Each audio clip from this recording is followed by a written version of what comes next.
والصلاة والسلام على سيد المرسلين عن أبي هريرة رضي الله عنه قال قال رسول الله صلى الله عليه وسلم لو كنت آمر أحدا أن يسجد لأحد لأمرت المرأة أن تسجد لزوجها رواه الترمذی۔ میاں بیوی کی ذمہ داریاں احادیث کی روشنی میں کیا ہیں؟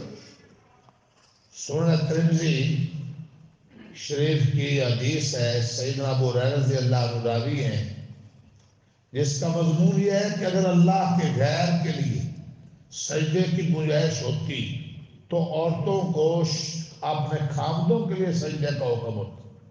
اللہ تعالیٰ کے سوا کسی نبی ولی پیغمبر جن بھوت سورج چاند ستارہ کسی کو سجدے کی اجازت نہیں، سجدہ خاص اس کے لیے اگر ہوتی تو یعنی اشارہ دیا کہ خامد کا اتنا مقام تھا کہ عورت کو حکم ہوتا سجدہ، لیکن ہے نہیں۔ حضرت ابو ہریرہ رضی اللہ عنہ راوی رسول پاک صلی اللہ علیہ وسلم فرمایا لو كنت آمرا احدا يسجد لأحد، اگر میں کسی کو کسی مخلوق کے لیے سجدے کا حکم کرتا لأمرت المرأة ان تسجد لزوجها، تو عورت کو حکم دیتا کہ وہ اپنے شوہر کو سجدہ کرے۔ یہ ہے اہمیت۔ کسی مخلوق پر کسی دوسری مخلوق کا زیادہ سے زیادہ حق بیان کرنے کے لیے اس سے زیادہ بلیغ اور مؤثر کوئی دوسرا عنوان نہیں ہو سکتا۔ جو رسول اللہ صلی اللہ علیہ وسلم نے اس حدیث میں بیوی پر شوہر کا حق بیان کرنے کے لیے اختیار فرمایا ہے۔ حدیث کا مطلب اور مدعا یہی ہے کہ کسی کے نکاح میں آ جانے اور اس کی بیوی بن جانے کے بعد عورت پر خدا کے بعد سب سے بڑا حق اس کے شوہر کا ہو جاتا ہے۔ اسے چاہیے کہ اس کی فرم برداری اور رضا جوئی میں کوئی کمی نہ کرے۔ جامع ترمذی میں یہ حدیث حضرت ابو ہریرہ رضی اللہ عنہ کی روایت سے ان الفاظ میں روایت کی گئی۔ امام احمد نے مسند میں اسی مضمون کی ایک حدیث حضرت انس رضی اللہ عنہ سے ان الفاظ میں روایت کی لا یسنع لبشر ان یسجد لبشر ولو صالح لبشر ان یسجد لبشر الا امرت المرأة ان تسجد لزوجها من عظم حقہ علیہ۔ یہ مسند احمد میں امام مسند نے حضرت انس سے ان الفاظ میں روایت نقل کی۔ جو اوپر الفاظ سنے ہیں وہ ترمذی شریف میں ہیں، اس کے راوی حضرت ابو ہریرہ اور اس کے راوی انس ہیں، اور ہے کس کتاب میں؟ مسند احمد۔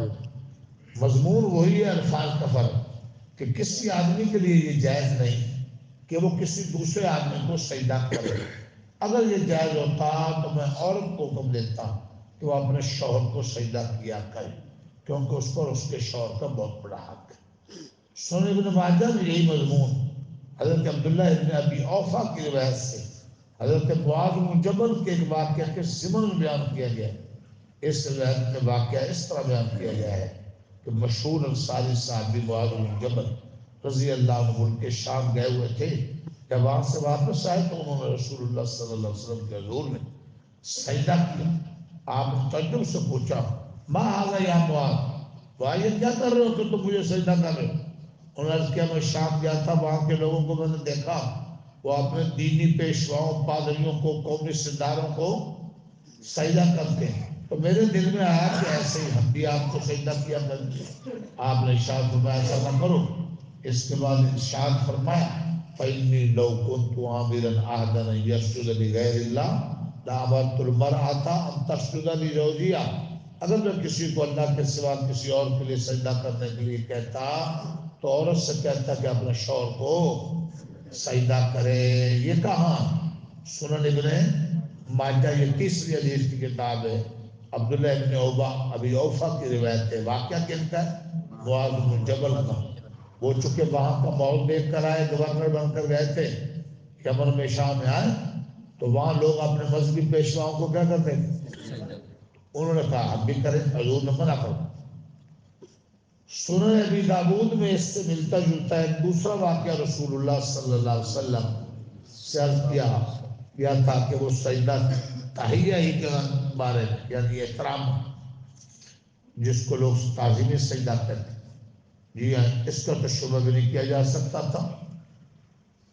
ہاں یاد رکھیے، تو ہر طرح کا سجدہ صرف کس کے لیے اب ہے؟ تعظیمی سجدہ پہلی امتوں میں جائز تھا، احترام جو گناہ کو بھی جائز۔ ایک دوسری کتاب سنن ابی داؤد میں صحابی قیس بن سعد سے روایت کیا گیا، وہ اپنا واقعہ خود بیان کرتے ہیں۔ میں حیرہ کے گیا تھا، یہ کوفہ کے پاس ایک قدیمی شہر، وہاں کے لوگوں کو میں نے دیکھا کہ وہ ادب و تہذیب کے طور پر اپنے سردار کو سجدہ کرتے ہیں۔ میں نے اپنے جی میں کہا کہ رسول اللہ صلی اللہ علیہ وسلم سے اس کے زیادہ مستحق ہے کہ ہم آپ کو سجدہ کیا کریں۔ پھر جب میں سفر سے لوٹ کے آپ کی خدمت میں حاضر ہوا تو میں نے آپ سے یہی بات عرض کی۔ آپ نے مجھ سے فرمایا ارائیت لو مررت بقبری كنت تسجد له فقلت لا، فقال لا تفعلوا، لو كنت آمرا احدا يسجد لأحد لا مرت النساء يسجدن لأزواجهن لما جعل الله لهن عليهن من حق۔ بتاؤ اگر میرے مرنے کے بعد تم میری قبر کے پاس سے گزرو گے تو کیا میری قبر کو بھی سجدہ کرو گے؟ قیس کہتے ہیں میں نے عرض کیا نہیں، میں آپ کی قبر کو تو سجدہ نہیں کروں گا۔ تو آپ نے فرمایا ایسے ہی اب بھی نہ کرو۔ اس کے بعد آپ نے فرمایا اگر میں کسی کو کسی دوسری مخلوق کے سجدہ کرنے کے لیے کہتا تو عورتوں کو کہتا کہ اپنے شوہروں کو سجدہ کیا کریں، اس عظیم حق کی بنا پر جو اللہ تعالیٰ نے ان کے خامدوں کا ان عورتوں پر مقرر کیا ہے۔ مسند احمد میں حضرت یہ چوتھی کتاب مسند احمد، حضرت عائشہ صدیقہ رضی اللہ عنہ سے ایک اور واقعہ نقل کیا گیا کہ ایک اونٹ نے رسول اللہ صلی اللہ علیہ وسلم کے حضور میں سجدہ کیا، یعنی وہ اس طرح آپ کے حضور میں جھک گیا جس کو دیکھنے والوں نے سجدہ سے تعبیر کیا۔ اس اونٹ کا یہ طرز عمل دیکھ کر بعض صحابہ رضوان اللہ اجمعین نے حضور صلی اللہ علیہ وسلم سے عرض کیا یا رسول اللہ، اونٹ جیسے چھپائے اور درخت آپ کے لیے سجدہ کرتے ہیں یعنی جھک جاتے ہیں، تو ان کی بنسبت ہمارے لیے زیادہ سزاوار ہے کہ ہم آپ کو سجدہ کریں۔ آپ نے ان سے فرمایا اعبدوا ربکم فاکرموا اخاکم ولو کنت آمر احدا یسجد لأحد لامرت المرء یسجد لزوجها۔ جی ہاں جی ہاں، عبادت اور پرستش بس اپنے رب کی کرو، اپنے بھائی کا یعنی میرا بس اکرام اور احترام کرو۔ اگر میں کسی کو کسی دوسری مخلوق کے لیے سجدہ کرنے کو کہتا تو عورت کو کہتا وہ اپنے شوہر کو سجدہ کرے۔ ان مختلف حدیث و روایات سے معلوم ہوتا ہے کہ رسول اللہ صلی اللہ علیہ وسلم نے بیوی پر شوہر کے حق کے بارے میں یہ سجدے والی بات مختلف موقعوں میں فرمائی بار بار، کہ جب رسول پاک صحابہ کو خود اپنے آپ کو سجدہ کرنے تو حضور سے بڑھ کر قیامت تک کوئی بزرگ ولی معزز مقدس شخصیت نہ تھی، نہ ہے، نہ آئے، تو کسی کو جھکنے، کسی کے سامنے جھکنے کی اجازت نہیں۔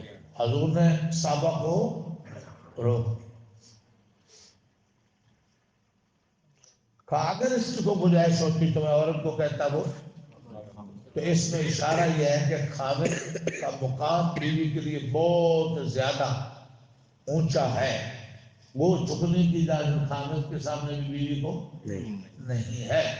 سجدہ اور جھکنا صرف اللہ کے سامنے ہے۔ بات پکی ہو جائے اور دوست احباب معاشرے کے لوگوں کو بھی بتلائی جائے، اللہ سمجھنے کی عمل کرنے کی توفیق عطا